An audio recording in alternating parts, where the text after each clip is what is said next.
মূর্তির পাশে বৈশা বৈশা 250 বৎসর পর্যন্ত বলতেছিল সনম সনম সনম, মূর্তি মূর্তি মূর্তি।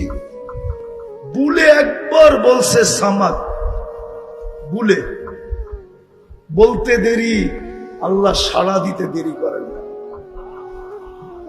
তাও চিৎকার দিয়ে সাড়া দিছে, লব্বাই লব্বাই কি আবদি। সমগ্র সৃষ্টি জিজ্ঞাসা করছে, এখনো তো মূর্তির সামনে 250 বৎসর তো মূর্তি মূর্তি করতেছে, একবার ডাকতে দেরি, আপনি সাড়া দিতে দেরি করলেন না। তা আল্লাহ জবাব দিছে, অপেক্ষায় ছিলাম, ভুলে হইল একবার আমাকে ডাকো। আল্লাহ তো তোমার ডাকের, একবারের ডাকের অপেক্ষায় আছে। কসম খোদা, কসম খোদার, নরসিংদীর মানুষ, শুধু শিবপুরের লোক এখানে আসে নাই, ডাইনে বামের লোকও আসে। নরসিংদীর মানুষ,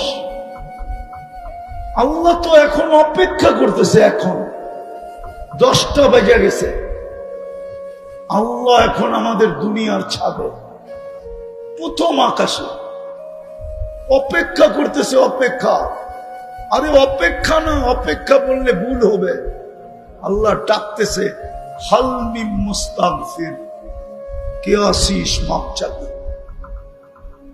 তুই চাইতে দেরি, আমি মাপ করতে দেরি করবো না। আমাদের সাথে আল্লাহর একটা সম্পর্ক না, শুধু আমরা আল্লাহর বান্দা না, একটা সম্পর্ক না। আমরা বাংলা একটা প্রবাদ বাক্য আছে, বন্ধুর বন্ধু কি হয়? বন্ধুর বন্ধু কি? আরে জোরে বলো, বন্ধুর বন্ধু, বন্ধুর বন্ধু, বন্ধু। আমার বন্ধুর বন্ধু তোমার কি বন্ধু? আমাদের সাথে দ্বিতীয় একটা সম্পর্ক আছে, আল্লাহর বন্ধুর উম্মত আমরা, আমরাও আল্লাহর বন্ধু। যুবক, তুমি আল্লাহর বন্ধু। আল্লাহ মুহাম্মদুর রাসূলুল্লাহকে হাবিব বলছেন। হায় হায়, এই জন্যই তো আমাদেরকে ডাকেন। কোন উম্মতকে ডাকছেন কিনা আমি জানি না, কিন্তু বন্ধুর উম্মত, বন্ধু, এই জন্য ডাকতেছেন। ডেলি আইসা ডাকেন, রাতের 3 ভাগের 1 ভাগ অতিবাহিত